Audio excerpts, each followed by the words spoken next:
Hilal have made it 27 victories in a row. What an achievement. They are officially a world record holder, a joint world record holder with a team from New Zealand. And what an amazing achievement for a team in the top tier of their respected leagues. It's not without controversy though. It is not without controversy. And I think, first and foremost, I think up until now, they've been absolutely flawless. So many great victories. They barely concede any goals. They've got so much quality going forward. I think Neves and Milinkovic-Savic have been absolutely fantastic this season. I feel like Koulibaly at the back. It's the Napoli Koulibaly, not the Chelsea Koulibaly. Bunu in goal. Abdullah Hamid at right back. Superb. I think Lodi coming in at left back has been a great addition. Salem Al-Dazari's made it so Neymar doesn't seem like it matters that he's been injured for so long. Mashali, Malcolm, you name it, Mitrovic, the whole show. Being said, that brings me to tonight's game. Away to Al Riyadh, a derby, and you can see that nerves can start to creep in. I think Hilal want this record, and I think they want this record bad. The league title is kind of sewn up, but why not be in a squad that has a world record known for them? And it was a bit edgy, and not anything non-normal. You can go into a half-time 0-0. You're not going to destroy every single team. This is a competitive league. On the stroke of half-time, there was a penalty. In my opinion, it was not a penalty. The player was already going down before any contact was made. I can totally understand why a referee would give it, bear in mind the angle that he had. But when it went to VAR, it was hard to understand why it was given. Anyway, that happens in football sometimes. Goal goes in. The penalty was missed, and then it goes into the second half, and Al Bouyahi scored an own goal. Suddenly, the back is against the wall. We've got 26 victories. We're looking to equal it. The back's against the wall. And it reminds me of when Arsenal, I'm an Arsenal fan, as I mentioned in the last video, when we went the whole season invincible, which has never been done before in the Premier League. We played Leicester in the last game of the season, and we went 1-0 down in a very unexpected manner. And it's that kind of getting over the line can be difficult. You've already won the league. I mean, Hilal haven't already won the league, but, very, very likely going to win the league. Nasir have been dropping points, so there's a bit of pressure there as well.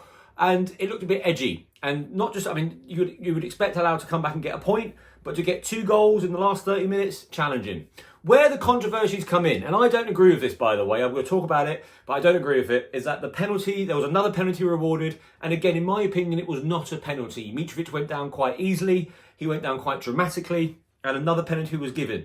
We have VAR these days, which makes it very, very different to what it used to be. Mistakes could be made, and it is what it is. But with VAR, it's quite hard to understand how these 2 penalties have been given. Again, I don't think there's controversy here. I'm just reporting what's been I've seen on Twitter and what's been perceived as favouritism towards Hilal in decision making. Again, I repeat, I do not agree with this, but I want to talk Saudi Pro League. This is what people are talking about in the Saudi Pro League. Neves dispatched the penalty to make it 1-1. A great goal by Mashali at the back post to make it 2-1. And then a final penalty, which was a bit more of a conclusive penalty, in my opinion, to make it 3-1. But those 2 penalties there, the first one, okay, but that second penalty went just as they've gone 1-0 down. That's the talking point, in my opinion, because they weren't penalties. Now, there has been this idea across the whole season that Hilal get more penalties than anyone else. They have. They've got many, many more penalties than anybody else. But I've always backed that with, well, they have the most possession of the ball in the attacking half. So they're a very proactive team. They're certainly one of the best teams. So it stands to reason that the ball is going to be in the defensive team's half against Hilal more often than anyone else. I do stand by that. I don't think there is anything going on here. Cristiano Ronaldo, the superstar that is Cristiano Ronaldo, maybe compounded this theory a little bit tonight with the smiling emoji on a social media post around the penalties being given. So that's him, in my opinion, sort of trying to push away any lack of winning that he's had recently.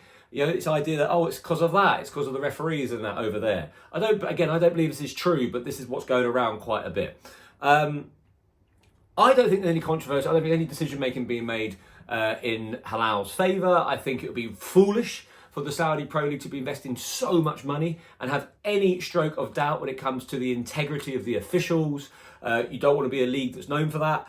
And certainly I don't think that's the case going on here. I think there is an element sometimes that the big sides in any league tend to get big decisions their way because of the fan base, because of maybe the pressure that the referees have. But I also think it's just a thing in football. Your perception is different to my perception. I can guarantee now there's people here watching this video saying that they thought both of those first two were penalties. They weren't completely ridiculous decisions to give, but in my opinion, neither of them were penalties, and VAR should have concluded that in a far more efficient manner. And if they didn't, would Hilal have gone 27 wins undefeated? But let's just talk about that for now. It's an unbelievable achievement by Hilal. They should be extremely proud of themselves. Their fan base should be extremely proud of themselves. They're a wonderful team to watch. And, you know, the debate always comes up, if they played Paris Saint-Germain or if they played Arsenal or if they played Manchester United, would they win? Hilal would hold themselves against any team in world football. I really hope this controversy around these penalties doesn't sort of change that. And I really hope they do get to 28 victories and break the world record. I think it'd be a great achievement for the Saudi Pro League. It doesn't. People talk about the competitive side, and Frank Leboeuf made a comment recently about Ronaldo saying it's a more competitive league than Ligue 1. I don't think Hilal going undefeated for this long affects that, because you've still got teams like Ittihad who are PIF funded outside of the top four at the moment. Okay, I think it is down to Nasir, Hali, Shabab, Ittihad, to a certain extent Toun and Etifak to find ways of chasing these teams down. And remember, Man City have won 4 of the last 5 Premier Leagues. Bayern Munich have won 10 of the last 11 German leagues. Real Madrid and Barcelona have dominated La Liga for the last 25 years. This is what happens in world football. This is what happens in football. But I'm excited to see where Hilal go, but most importantly, what Nasir, Hali, Ittihad do in the summer to chase them. I hope you enjoyed that video. Thank you so much for listening, and I look forward to speaking to you all very soon.